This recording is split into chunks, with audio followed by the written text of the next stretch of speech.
Muito bem, muito bem. Deu tempo de tomar um cafezinho ou então fazer um lanche, descansar.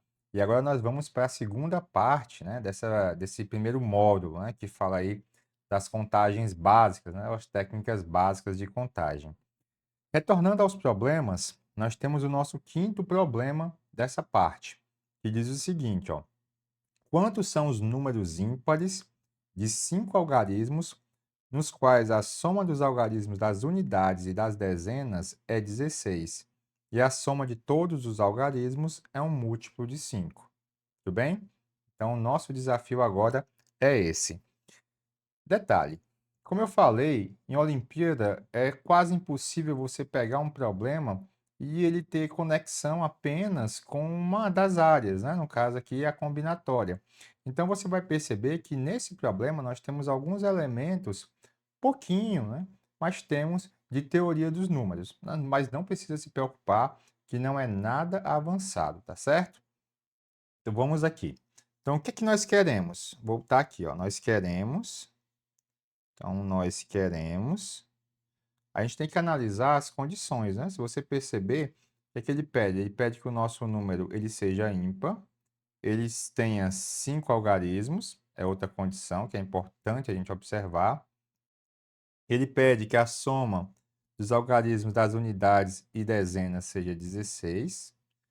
E por fim, ele pede ainda que a soma de todos os algarismos seja um múltiplo de 5. Então são 4 restrições, né? 4 restrições aí no que a gente tem que contar. Então nós queremos um número ABCDE. Então eu vou te dizer que os dígitos, né, desse número seja ABCDE. Aí a gente vai pedir, né, que o A mais B mais C mais D mais E ele seja, né, múltiplo de 5, então vou botar aqui, ó, múltiplo de 5, e que esse D mais E aí, ele seja 16, tá bom? Lembrando, ou D, no caso o E, ele tem que ser um número ímpar, né? Porque senão o nosso número aí, ele não seria ímpar. Aí quando a gente analisa, vamos analisar a primeira condição aí, a última condição no caso, que é a condição do D mais E ser 16. Essa restrição é uma restrição muito forte, né? Quando a gente analisa, a única possibilidade de D mais E ser 16 é se o DE ele for em alguma ordem o 7 e o 9, né? No caso pode ser 7, 9 ou 9, 7, né? Ou, que vai ser um caso que não nos serve, seria o 8, 8, tá bom? Mas esse caso aqui não serve. Eu vou aqui deixar ele riscadinho. Ele não serve, pois é par, né? O nosso número seria par. Ó, isso aqui implicaria que o nosso número ser par, que não é o caso que a gente quer, tá bom? Então, esse caso aí descarta. Então, a gente já sabe que para o DE existem duas possibilidades. Ou DE é 7, 9, ou é 9, 7. Agora, nós temos que trabalhar com a condição do A mais B mais C, né? Mais D mais E, no caso. Só que a gente observa o seguinte, ó. Vou colocar assim, ó. Observe. Então, observe que quando a gente olha para o D mais E, gente, a gente sabe que ele é 5 vezes 3 mais um. Ou seja, ele é o número ele deixa resto um na divisão por 3, né? Então, significa que, vou botar aqui, D mais E, ele deixa resto, explicando aqui direitinho, ele deixa resto um na divisão por 5. Então, ele deixa esse resto aí. Isso significa que o A mais B mais C vai deixar resto 4 na divisão por 5, já que a soma de todo mundo tem que deixar resto zero, tá certo? Então, esse fato aí, tá assim, ó. Daí, quando eu olho A mais B mais C, esse cara aqui tem que ser nesse formato, ó. Ele tem que ser da forma 5K mais 4, ou seja, tem que deixar resto 4 na divisão aí por 5. E agora nós vamos para a escolha. Já sabemos aí o que é que a gente precisa acerca do A, B e C. O D e o E, a gente sabe que já vai ter apenas duas possibilidades, então vamos aqui para as escolhas, né? Então, eu vou colocar aqui 5 espaçozinhos, né? A gente tem que fazer 5 escolhas. Então, 1, 2, o terceiro espaçozinho, o quarto espaçozinho, que é o do D, e o quinto espaçozinho, que vai ser, no caso, do E. Então, esse aqui é o espaço do A, que eu vou escolher, do B, do C, do D e do E. Tá legal? Então, deixa eu ajeitar aqui o tracinho do E, né? Porque ficou torto. Então, o tracinho do E, pronto, direitinho. E, gente, se vocês notarem aqui nas resoluções, o tempo todo, eu sempre estou fazendo as coisas de maneira lúdica, né? Então, o nosso pensamento combinatório, né, vamos dizer assim, ele pode ser esse pensamento bem lúdico, né? Aqui eu boto os tracinhos que vão representar aqui as escolhas que a gente tem que fazer. Eu enumero as possibilidades debaixo de cada um. Então, você pode, sim, utilizar um pensamento lúdico, mesmo em problemas bem avançados de combinatória. Não se preocupe com isso, tá bom? Não precisa de ansiedade também com essa questão. Vamos lá. Então, primeira escolha que a gente tem que fazer, vou colocar aqui que o D e o E a gente já sabe. Então, eu sei que eu tenho duas possibilidades para o D. E uma vez que eu escolho a do D, eu vou ter uma possibilidade para o E. Tá legal? Um fato importante também, né? Então, eu ia falar que... mas tem que ser isso aí, certo? Eu ia falar aqui acerca dos algarismos, né? Acerca deles serem distintos, mas o D e o E eles têm que ser distintos, né? Então, não é uma observação importante isso daqui. E aí vamos aqui para a escolha do A, do B e do C. Acontece que para o A, nós temos quantas possibilidades? Então, a única coisa, o único algarismo que o A ele não pode ser é o 9, tá bom? Perdão, é o 0, tá certo? Ou seja, existem 9 possibilidades para o A. Então, eu vou colocar aqui, ó, o A está solto aí do jeito que ele quer, você pode escolher, tem 9 possibilidades. Para o B, como não se pede que os algarismos sejam distintos, né, que é o que eu ia observar, então você tem as 10 possibilidades para ele. Então, ele não está de forma alguma limitado, né? Você tem as 10 possibilidades. Beleza. Só que agora você jogou nas costas do C a questão do resto, porque o A e o B foram escolhidos de maneira livre, né? Eles estão livres aí a escolha deles. Então, esse camarada aqui é que você vai ter que se preocupar, né? Então, se preocupar, assim, ó, se preocupar com o resto, tá certo? Então, se preocupar com o resto aí na divisão por 5. Então, é ele que vai determinar. Você poderia ter começado a escolher do C e depois ir para o A e aí jogar nas costas do B, tanto faz aí, tá certo? Mas eu joguei todo o ônus aí do resto nas costas do C. Aí vamos observar o seguinte, tá bom? Então vamos observar o seguinte fato. O A mais B, quando eu somo A mais B, existem quantas possibilidades de restos que ele deu? Então eu sei que o A mais B, vou colocar aqui, ó.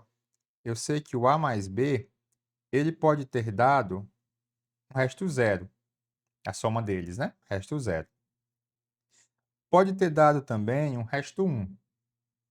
Beleza, beleza. Pode ter dado resto 2, pode ter dado um resto 3, ou finalmente pode ter dado o resto 4. Vamos analisar em cada um desses restos qual seria as possibilidades de algarismos para o C. Lembrando, são algarismos, tá bom? Ou dígitos, como você queira chamar. Então, nesse caso aqui, se o A mais B ele está dando zero, né? E eu quero que isso aí seja da forma, quando eu adicionar o C, seja da forma 5K mais 4, você sabe que os algarismos que estariam à disposição, nesse caso, seria ou 4 ou 9, né? Porque já está dando o resto zero. Se você somar 4, fica um número da forma 5K mais 4. Se você somar 9, também é um número da forma 5K mais 4, tá certo? Então, ou é o 4 ou é o 9, né? Então, o 9 é o número da forma 5k mais 4, tá certo? E já, se fosse o 1, aí já seria o quê? Você teria que somar 3, né? Ou então 8, para ser da forma 5k mais 4. Se fosse o 2, seria 2 e aqui 7. Tá legal? Se fosse o 3, você teria à disposição o 1 ou o 6. E, finalmente, se fosse o 4, então aqui ou seria o 0 ou seria o 5 como dígito. Resumo aqui da ópera. Qualquer uma das possibilidades aqui, sempre de resto, né, sempre vai te gerar duas possibilidades de escolha para os números. Tudo bem? Então é importante destacar esse fato. A gente só gera no máximo aqui duas possibilidades para cada um dos restos possíveis, o que implica que esse meu C bem aqui, quantas possibilidades eu tenho para ele? Apenas duas. Tá legal? Então a escolha do C, vou botar aqui, ó, só vai gerar duas possibilidades. Como você tem que escolher o A e o B e o C e o D e o E, então você vai ter que multiplicar todo mundo. Veja que eu dei destaque aí ao I, né? Eu dei esse destaque aí. Então vamos à nossa resposta. Vou colocar aqui. Então a nossa resposta vai ser 9 vezes 10 vezes 2 vezes 2, né? Então vai dar 360, né? Lembrando que o número aí, ele é o que menos, o resultado numérico, né? O que menos nos interessa. O importante é que você tenha entendido aí todo esse raciocínio, tá certo? Muito bem, pessoal. Então, o nosso sexto problema, ele diz o seguinte para a gente, ó. Um número de 6 dígitos é dito paladino se ele é múltiplo de 9 e nenhum dos seus dígitos é zero. Aí nos pergunta, né? Quantos são os números paladinos?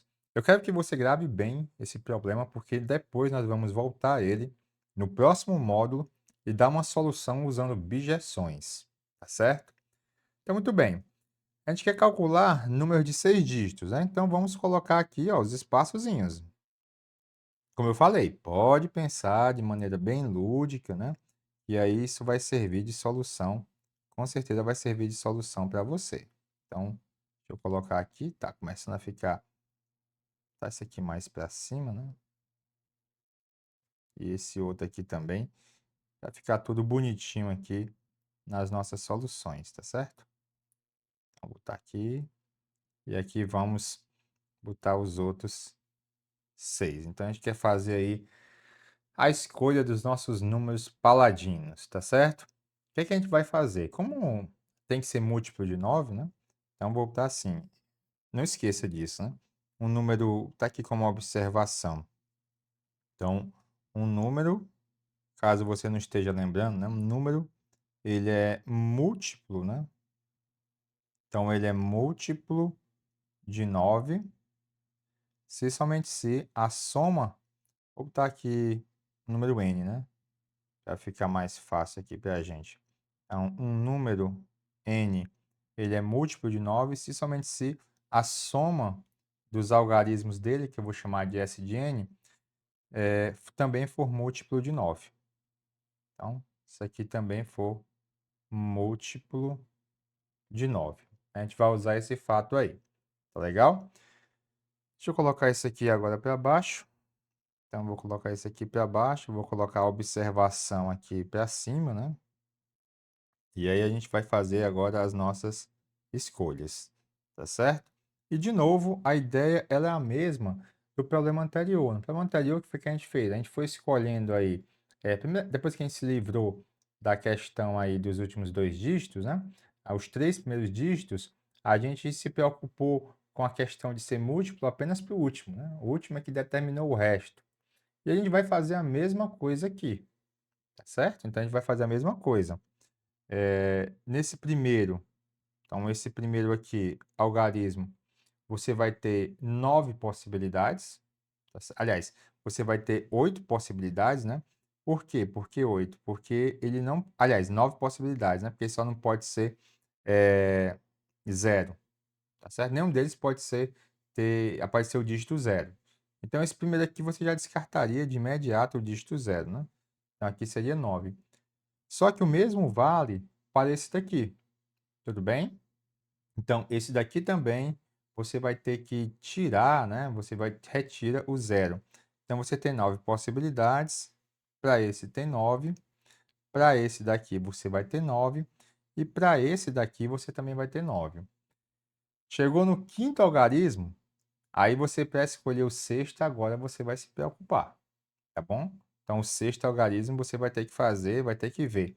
Porque assim, a soma desses 5 camaradas aqui, os 5 camaradas iniciais, pode ser qualquer um dos restos, né, na divisão por 9.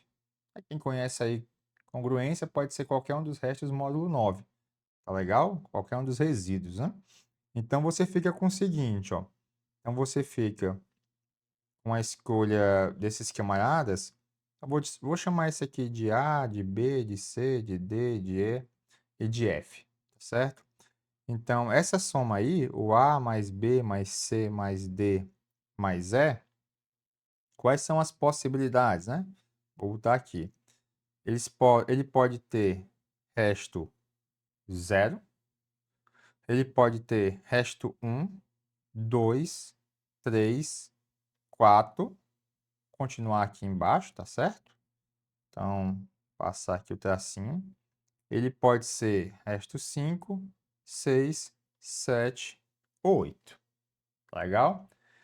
Então, essas são as possibilidades de restos, né? De 0 até 8. São 9 restos possíveis. Aí, o que que acontece? Se essa soma aí deu resto 0, você quer que continue dando resto 0. Então, qual seria a única possibilidade de algarismo que você poderia escolher? Então, nesse caso, você só poderia escolher o próprio 9 para manter o resto 0. Se deu resto 1, então você teria a única possibilidade de escolher o algarismo 8 para manter o resto 0 por 9, né? Da mesma forma que aqui teria que ser o resto 7, né? E aqui o seguinte, já entendeu, né? Acho que você já conseguiu compreender. Então, deixa eu botar aqui logo as setinhas, tá legal?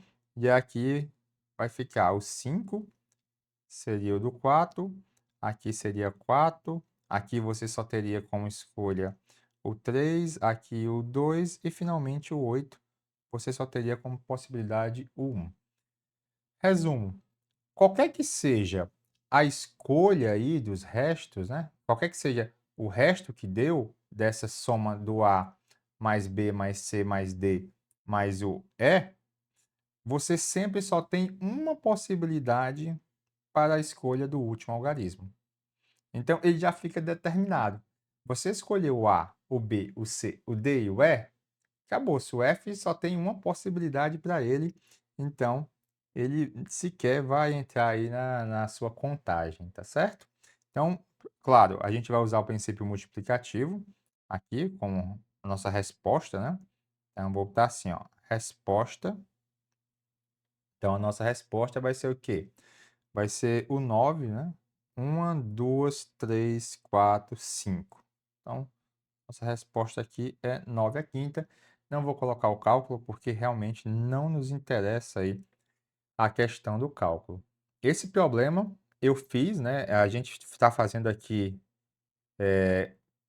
dessa forma, usando aí direto o princípio multiplicativo, mas eu queria que você ficasse ciente, como eu falei, nós vamos usá-lo, né, mais à frente com uma outra solução usando objeções, né? Vamos usar uma função objetiva aí para fazer esses cálculos. Vamos agora para o nosso sétimo problema, né? Nosso sétimo problema, colocando aí na lousa para você, um problema que envolve o xadrez, né? Então, vai envolver o movimento do cavalo.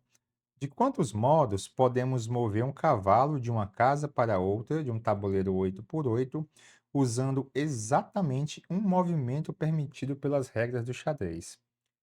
Pessoal, é interessante que esse problema vai nos ensinar uma lição muito importante de combinatória, que é quando você converte um problema em outro, usando o fato de que vai existir uma relação bionívoca entre a contagem de um e a contagem desse outro problema. Espera aí, você vai entender o que é que eu quero dizer, né? Então, deixa eu só colocar logo aqui algum tabuleiro. Então, eu vou colocar aqui um tabuleiro, procurar aqui um tabuleiro 8x8 para a gente. Deixa eu ver se esse aqui é 8x8. 3, 6, 8. É. Então, vou aumentar aqui para que você possa entender. Vou deslocar até ele um pouquinho mais para cá. Deixa eu aumentar uma coisinha. Pronto, está bem visível aí para você. Aí, o que que acontece, né? Eu vou fazer o seguinte, eu vou colocar coordenadas nesse tabuleiro e a gente vai entender aí como é que é o movimento do cavalo. Então, vou botar as coordenadas assim. Aqui é 1, 2, 3, 4, 5, 6, 7, 8. E aqui 1, 2, 3, 4, 5, 6, 7, 8. Então, o que é que a gente está fazendo aqui? A gente está colocando coordenadas nas casinhas. Então, eu consegui identificar agora as casinhas por meio das coordenadas. Vamos lembrar como é que é o movimento do cavalo, né? Vou até colocar aqui um cavalinho. Deixa eu ver aqui se eu tenho entre as minhas figuras aqui.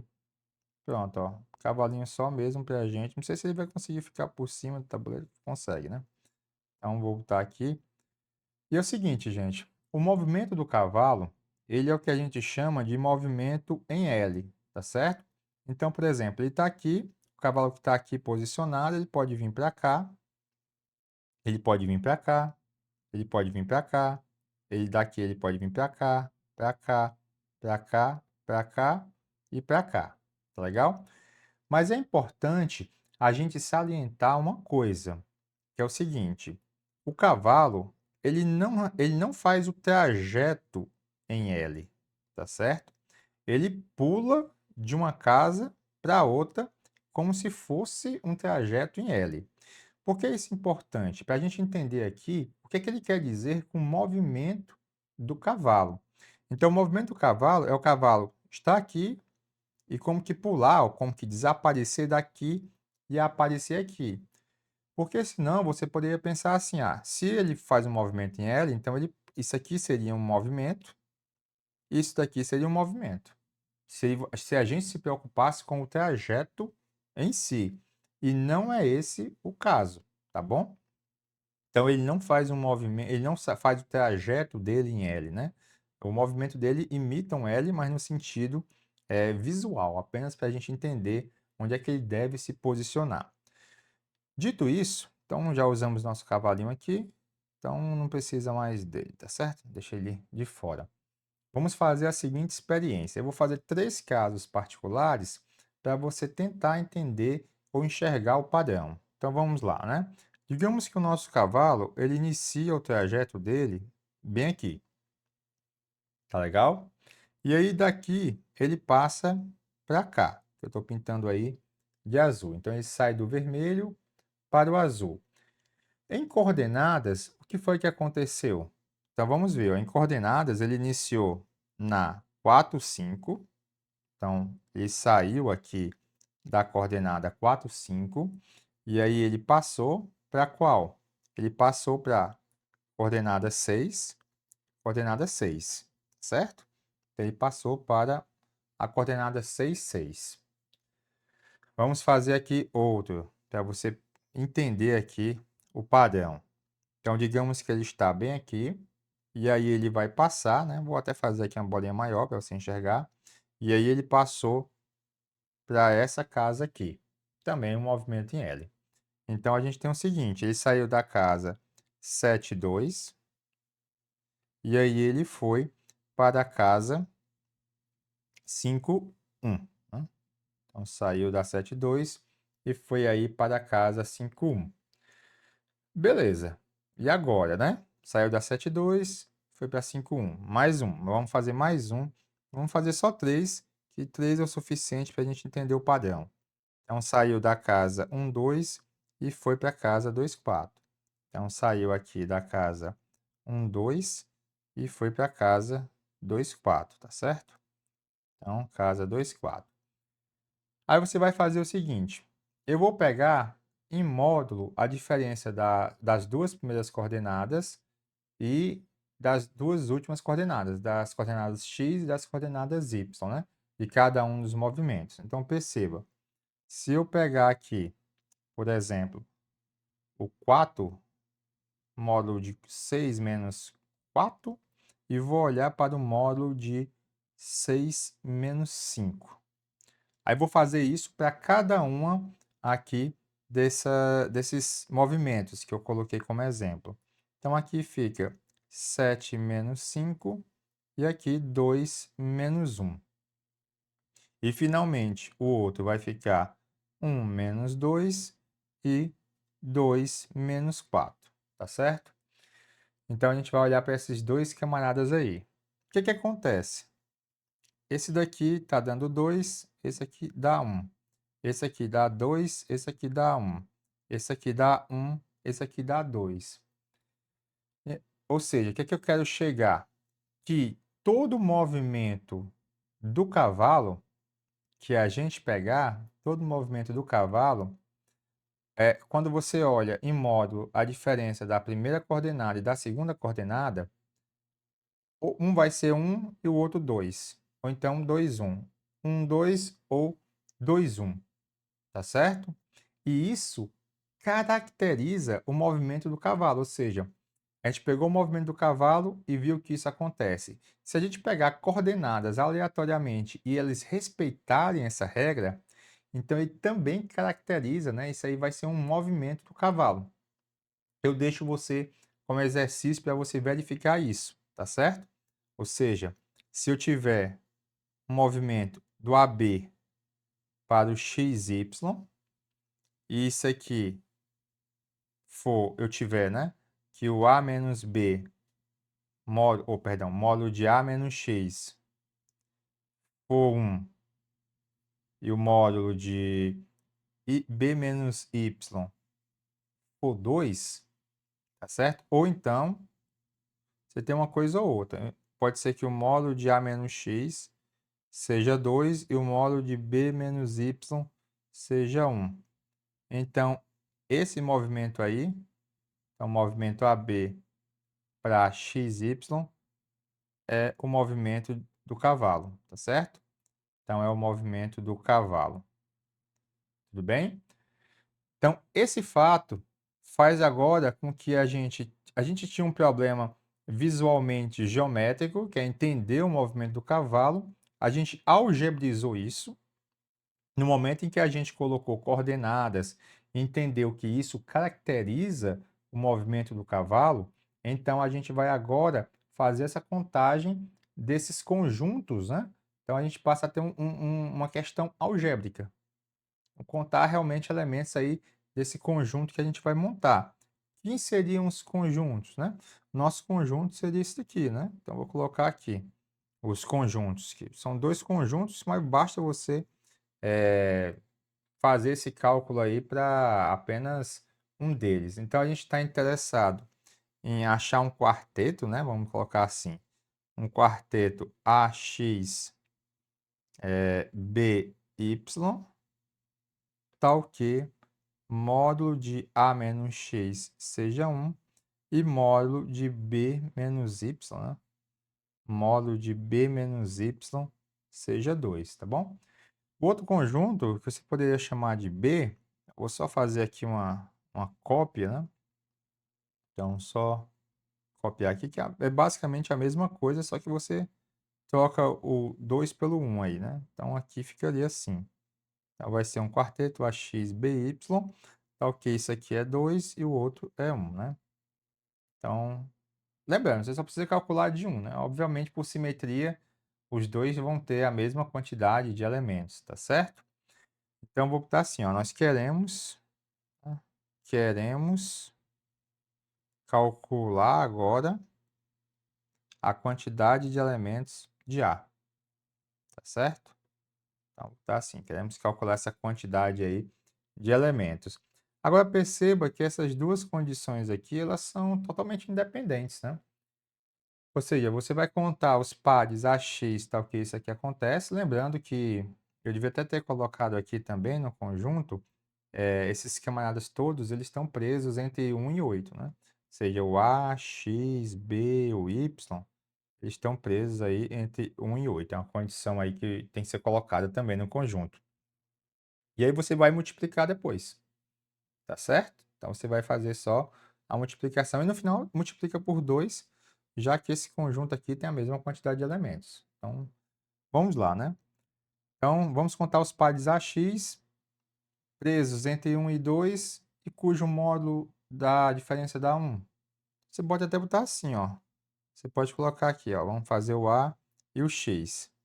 Se o A ele for 1, então a possibilidade que tem para o X é ser 2. Se o A for 2, então esse aqui pode ser o 3, porque você já contou o 1, né? Que é o antes dele. Aí, se for 3, é 4. Se for 4, é 5. Se for 5, é 6. Deixa só eu adicionar aqui uma paginazinha, né? Para a gente ficar com mais espaço. Então, se for 6, é 7. Se for 7, é 8. E acaba aí, né? Você não pode botar o 8, porque o 8 não pode ir para o 9, porque não existe, né? O nono, tá certo? E aí o seguinte, você tem quantos aqui? Então você teria 1, 2, 3, 4, 5, 6, 7. Mas a gente tem que multiplicar por 2 porque assim como o A pode ser 1 e o X 2, também é o inverso, né? O A pode ter sido 2 e o X pode ter 1. Então você tem que contar esses pares aí também. Então, desse caso aqui, você vai ter 14 possibilidades. 7 vezes 2. E agora a gente faz a mesma coisa para o B e para o Y. Lembrando que agora a diferença em módulo tem que ser 2. Então fica o seguinte, para o B e para o Y. Aí se o B for 1, esse tem que ser 3. Se for 2, 4. Se for 3, 5. Se for 4, 6. Se for 5, é 7. Se for o 6, é 8, tá bom? E aí o 7, no caso, ele não pode entrar, né? Porque ele não pode ir para o 9 e já foi contado com 5. Então você contou aí todas as possibilidades, lembrando de multiplicar também por 2, né? Porque pode haver essa troca aqui. Então você tem 1, 2, 3, 4, 5, 6. Então multiplicando por 2, esse caso aqui, ele vai te dar 12 possibilidades. Tudo bem? Então são 12 possibilidades. E o que é que a gente tem que fazer? Multiplicar, né? Então a quantidade de elementos do A, no caso aí, seria como a escolha aqui é totalmente independente dessa, né? Não existe aí dependência alguma. A quantidade de elementos, vou botar aqui, a quantidade de elementos. Então, a quantidade de elementos do A, né? Quantidade de elementos do A vai ser 12 vezes 14. Tudo bem? Então, 12 vezes 14.